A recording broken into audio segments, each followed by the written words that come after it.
Bonjour à tous. Aujourd'hui, nous sommes là pour vous présenter les variétés de colza recommandées par Terrinovia pour les semis 2022. En effet, depuis 4 ans maintenant, Terrinovia élabore des listes régionalisées à partir de résultats d'essais de post-inscription conduits par l'Institut et ses partenaires. Et les variétés retenues ont un niveau de rendement minimum et des caractéristiques agronomiques, comme par exemple une moindre sensibilité au FOMA, à l'averse, à l'élongation. Alors, c'est Arnaud Van Boxon, qui est responsable de l'évaluation des variétés chez Terrinovia, qui aujourd'hui va vous emmener sur Maïvar. Alors, Maïvar, c'est quoi? C'est l'outil de choix variétal pour toutes les cultures oléoprotéagineuses et le chanvre, donc Arnaud va vous présenter les listes recommandées. Donc, avant de laisser la parole à Arnaud, juste quelques petites informations pratiques. Ce webinaire est enregistré. Vous pourrez donc le retrouver sur notre chaîne YouTube en replay. Pendant la présentation, vous restez comme maintenant, c'est-à-dire avec les micros et les caméras fermés. Et vous pouvez, tout au cours de la présentation, poser vos questions sur le chat en live et Arnaud y répondra ensuite. Arnaud, c'est à toi, je te laisse la parole. Donc, si vous pouvez couper les micros et les caméras, ça serait parfait. Bonjour à tous. Oui, Arnaud Van Boxom, responsable de l'évaluation variétale chez Terrinovia. Donc, je vais vous présenter les listes recommandées. Et bon, le plus simple, en fait, c'est de vous montrer comment consulter les listes. Voilà. Alors déjà, où est-ce qu'on trouve les listes recommandées de colza? On les trouve dans le site internet www.maivar.fr, qui est notre site de communication au niveau des variétés. Et donc, il y a différentes rubriques pour consulter une fiche variétale, un petit outil pour choisir sa variété. Et où se trouvent les listes recommandées? Se trouve dans la catégorie résultats d'évaluation et recommandations Terrinovia. Donc, quand vous arrivez sur la page d'accueil, si vous êtes sur une autre culture, vous pouvez changer et sélectionner le colza ici. En sélectionnant le colza, on arrive sur ce menu. Et sur ce menu, je vais aller dans les résultats d'évaluation et les recommandations Terrinovia. Voilà, parfait. Il n'y a pas beaucoup parce que pour l'instant, les synthèses, la récolte débute tout juste de nos essais. Donc, les synthèses vont arriver ici. Et par contre, vous avez déjà les classifications qui sont disponibles et ici, les variétés recommandées pour les prochains semis à partir des résultats des années précédentes. Et ensuite, vous aurez au cours de la récolte, vous pourrez revenir et vous aurez les différentes synthèses par grande région. Donc c'est un document PDF, donc il faut cliquer dessus. On va avoir un PDF soit comme moi qui va s'afficher sur votre navigateur ou sur un logiciel externe. Sinon, il faut télécharger Acrobat ou un truc du genre. Mais maintenant, les navigateurs sont compatibles avec les PDF. Voilà. Et vous tombez sur Voilà, c'est un PDF de 35 pages, mais rassurez-vous, il y a 35 pages ne concernent pas. Voilà, vous n'avez pas à lire 35 pages. C'est parce qu'il y a toutes les régions qui sont sur le même document. Donc voilà pourquoi il y a beaucoup de pages. Mais finalement, vous allez voir qu'on va prendre une région et vous allez voir qu'il n'y a pas forcément beaucoup de tableaux. Sur cette page d'accueil, ça vous présente comment on a construit le document. Comment on a choisi les variétés recommandées par l'Institut. Donc, je vous passe un peu l'introduction voilà, qui vous dit que voilà, c'est basé sur les résultats d'évaluation jusqu'à 2021, puisqu'on n'a pas encore récolté cette année. Donc, c'est pour ça que les toutes dernières nouveautés ne font pas partie des listes, mais on verra qu'on vous donne quand même une liste des nouveautés en cours d'évaluation. On verra ça après. Mais en tout cas, elles ne font pas partie des listes recommandées. Et donc, par contre, pour choisir les listes recommandées, donc, on regarde nos données sur 3-4 ans. Donc, on regarde que les dernières variétés évaluées, les dernières variétés inscrites, puisqu'on considère qu'il faut prendre en compte le progrès génétique. Donc, on va vous conseiller les dernières variétés évaluées. Donc, on ne va pas remonter à plus de 4 ans. Donc, toutes les variétés qui sont dans les listes, sauf des cas vraiment, des exceptions pour des hernies, ce genre de choses, ça a maximum 4 ans. Et ensuite, donc, on va prendre les dernières variétés, les données qu'on a, nous, chez Terrinovia, et on va regarder, comme l'a dit Christine dans l'introduction, deux critères, les critères agronomiques et les critères de productivité.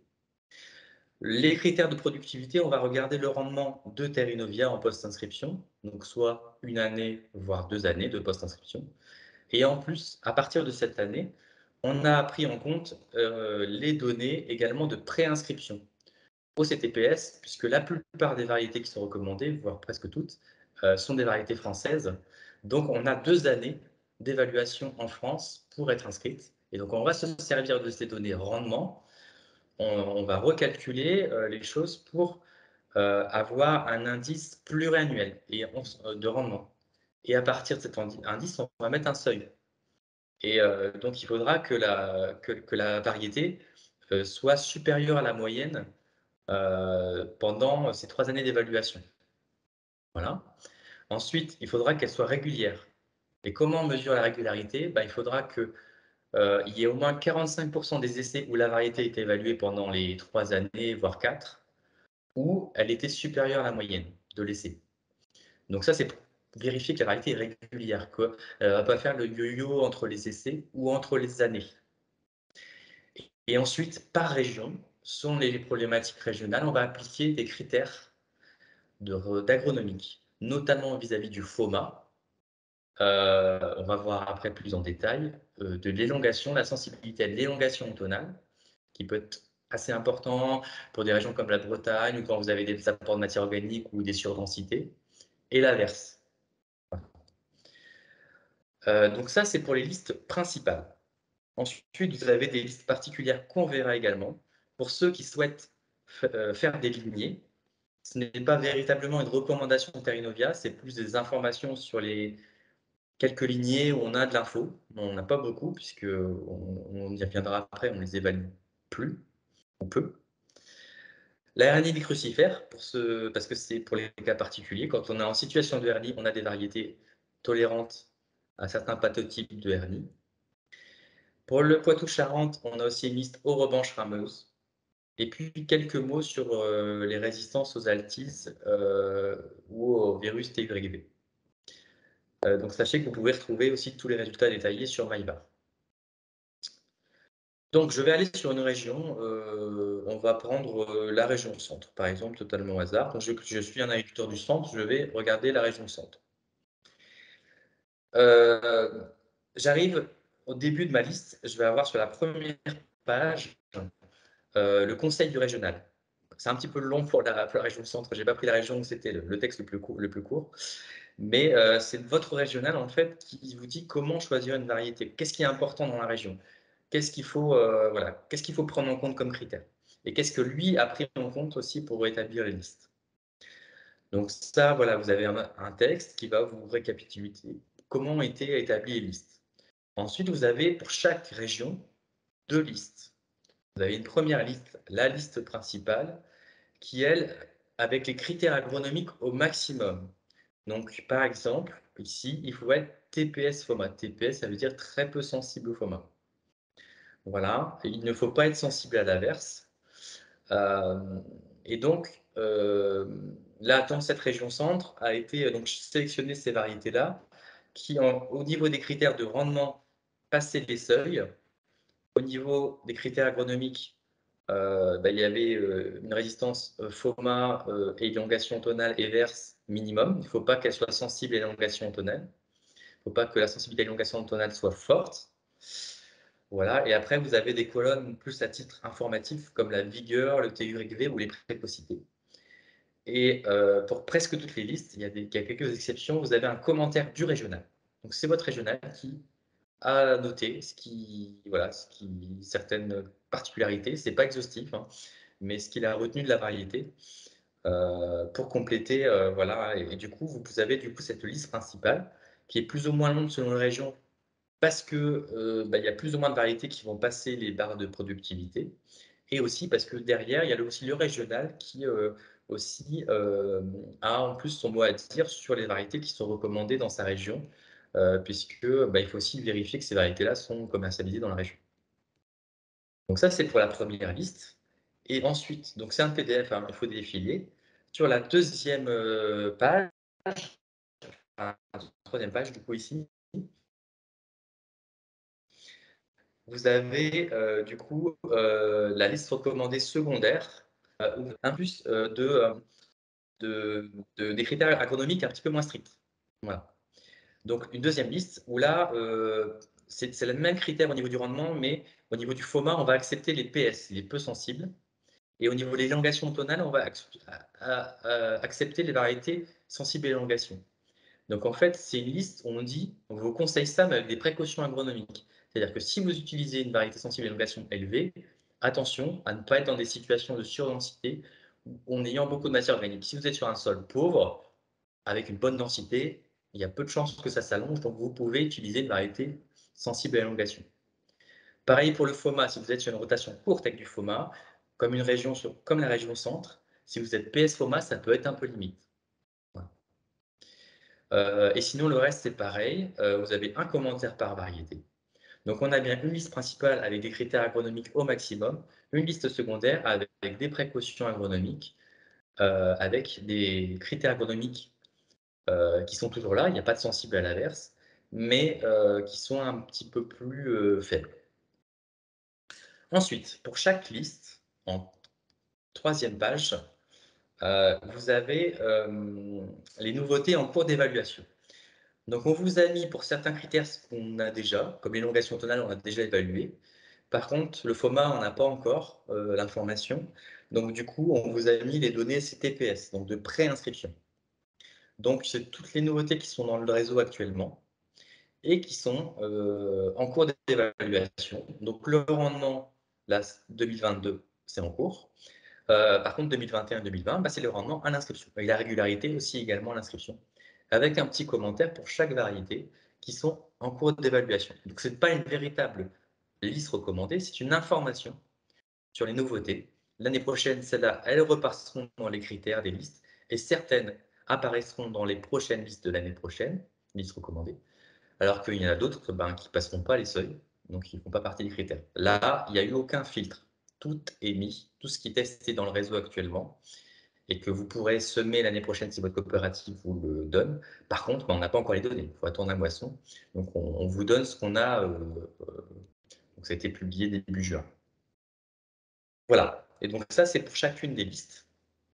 On va revenir au début, on prendra les questions à la fin. Il y a une liste particulière qui concerne, on va dire, plus l'est de la France, où certains agriculteurs font encore beaucoup de lignées. Bon, on a quand même souhaité ne pas les laisser sans aucune information.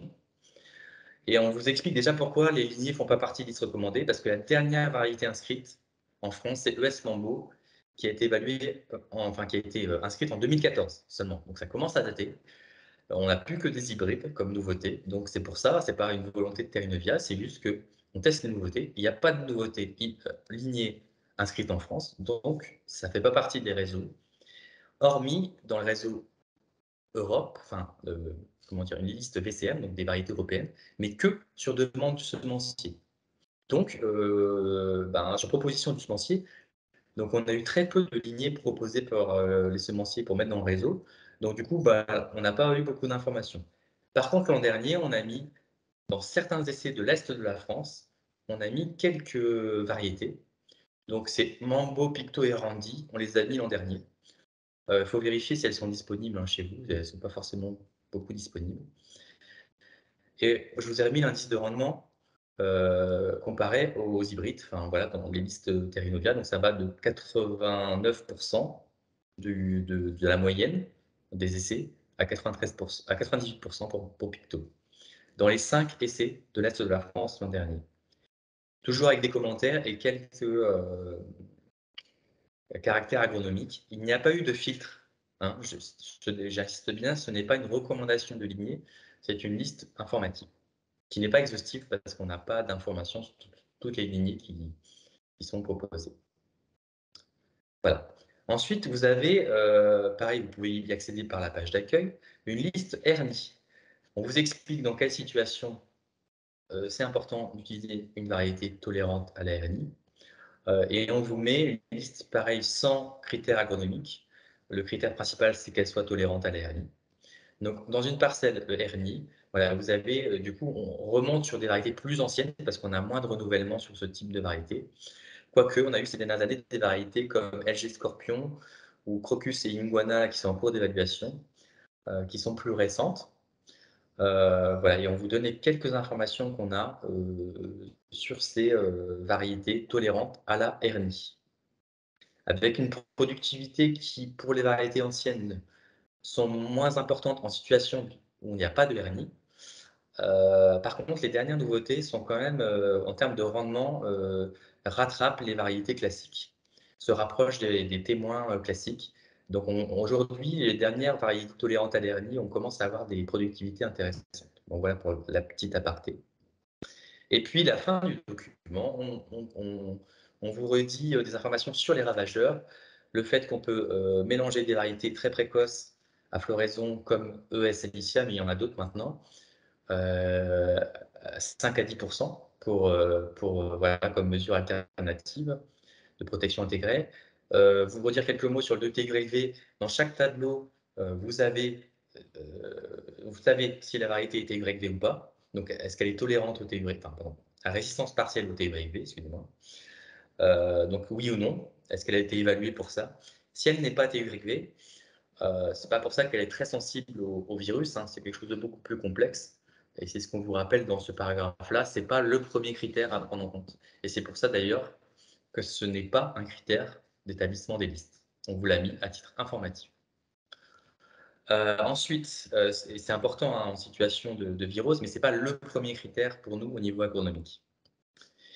Ensuite, on vous a mis quelques mots sur les résistances aux altises, enfin tolérances, et on vous a renvoyé vers le webinaire. Maintenant, sur YouTube, vous avez le webinaire qu'on a donné sur le thème, comment dire, les travaux et les conseils, comment faire du colza après l'arrêt du Fosmet.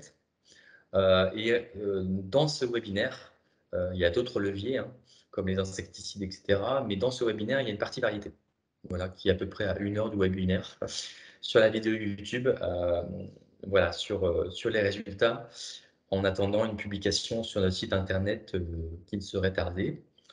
Voilà, sur les ravageurs, pour avoir, pas le classement, mais les dernières tendances sur les variétés.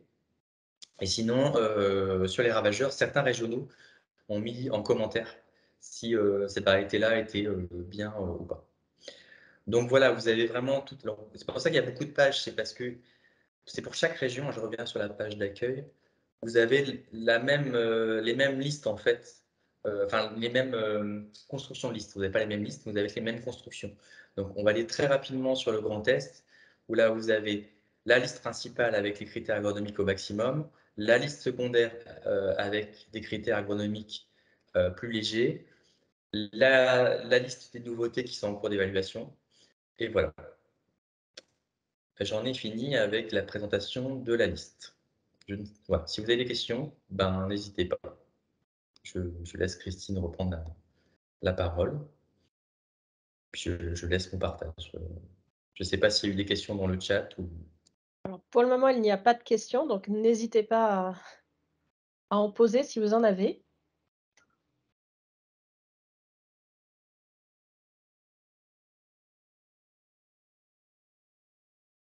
Je ne vois rien s'afficher, Arnaud. Alors, s'il n'y a pas de questions, peut-être ce que je peux préciser, c'est que la question qui revient souvent, c'est pourquoi ma variété n'apparaît pas dans la liste. Donc, premièrement, si on l'a évaluée, ben, c'est sûrement qu'elle ne passe pas les critères. Par contre, dans MyVar, on peut aller dans MyVar et puis aller consulter la fiche Variva, prenons Acropole par exemple, parce qu'elle ne passe pas la barre FOMA. Par contre, ça ne nous empêche pas de regarder, voilà, elle a eu de très bons résultats en termes de performance en 2019 quand on a évalué. Donc vous avez toutes les informations voilà, sur la variété pour savoir sa productivité, voilà, qui était très bonne en l'occurrence. Mais voilà, donc première raison, parce qu'on l'a évaluée, mais elle ne passe pas certains seuils, ou sinon, on ne l'a pas évaluée. Donc parce que c'est une variété européenne qui n'a pas été proposée par le semencier. Voilà, parce que les variétés françaises qui sont commercialisées, la plupart passent par chez nous. Donc voilà, sinon, souvent ça peut être une variété européenne qu'on n'a pas évaluée. Voilà. ou une variété trop ancienne, enfin, quelque chose qui n'a pas passé les seuils. Mais ça ne vous empêche pas d'avoir l'information sur Maïvar, sur la fiche variétale, par exemple. C'est souvent la question qu'on nous pose.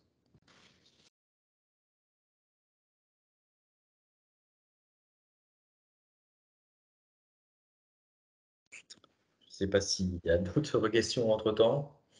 Vous avez d'autres questions sur les listes, colza?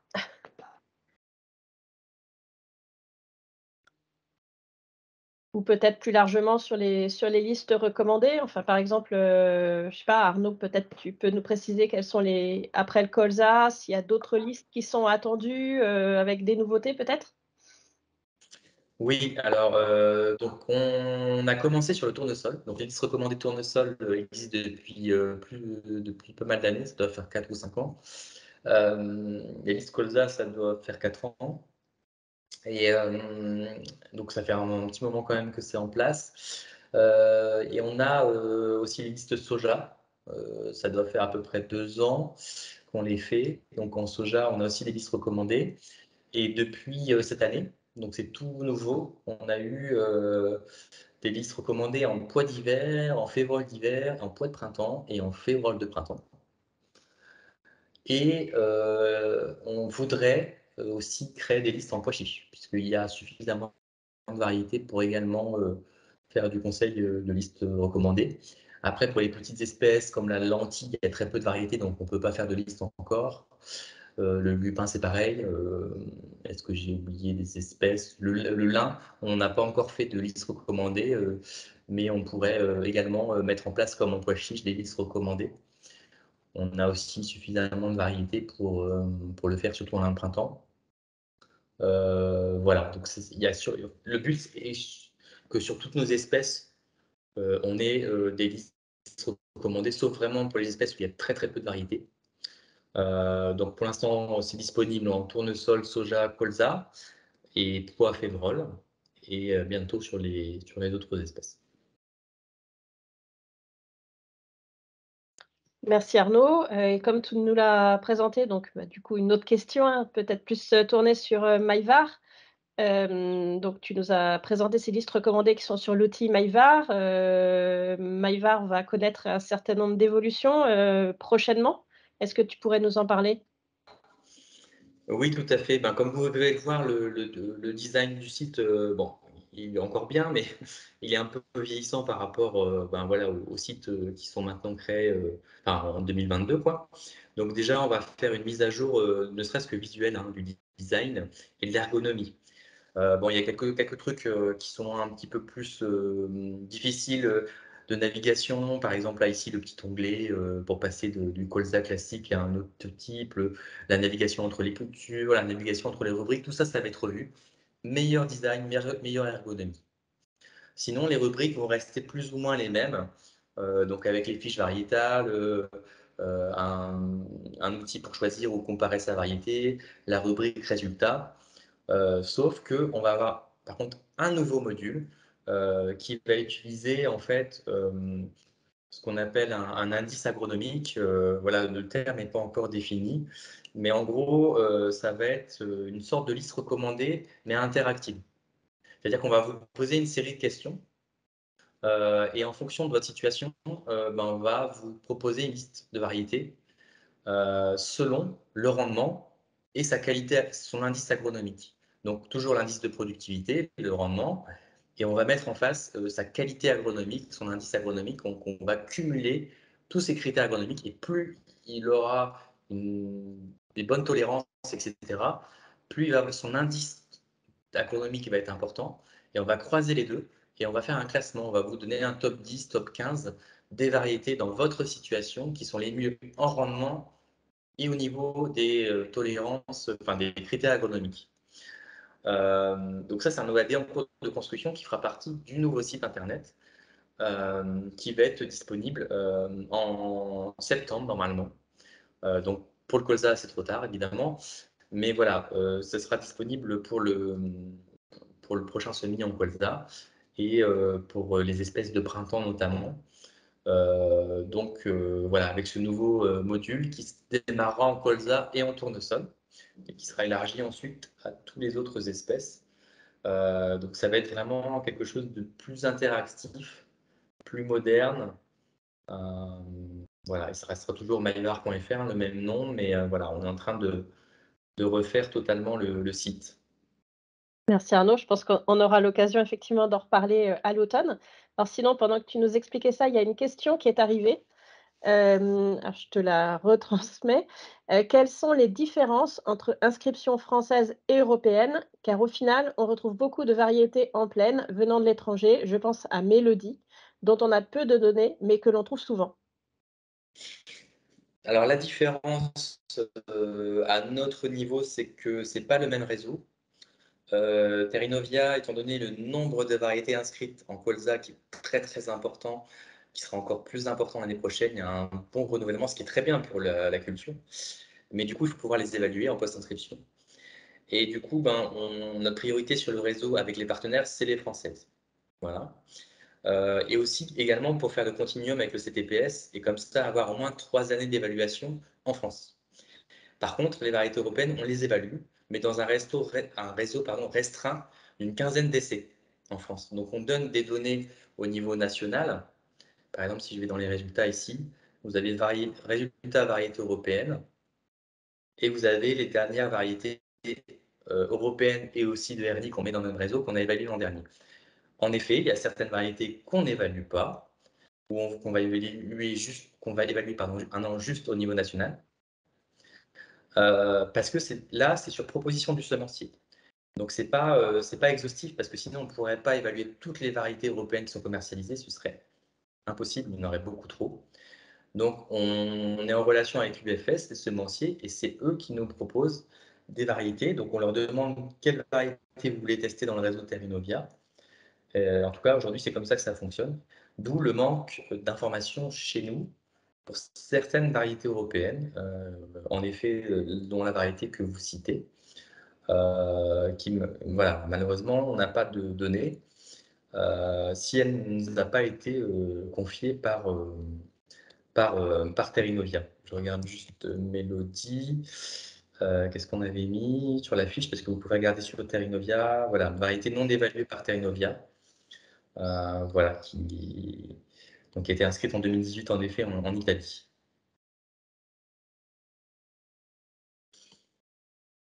Merci Voilà. Arnaud. Je ne sais pas s'il y a d'autres questions. Même n'hésitez pas à prendre la parole si vous avez une autre question et que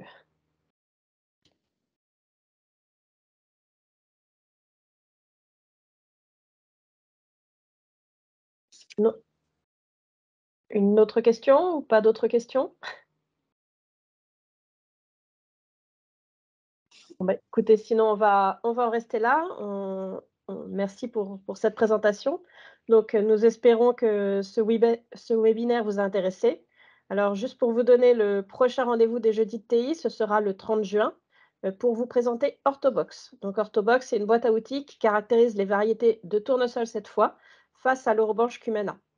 Et vous pouvez retrouver ce webinaire sur notre chaîne YouTube, donc n'hésitez pas à le liker et à le partager à vos réseaux. Nous vous souhaitons une bonne après-midi et à bientôt. Merci, au revoir. Au revoir.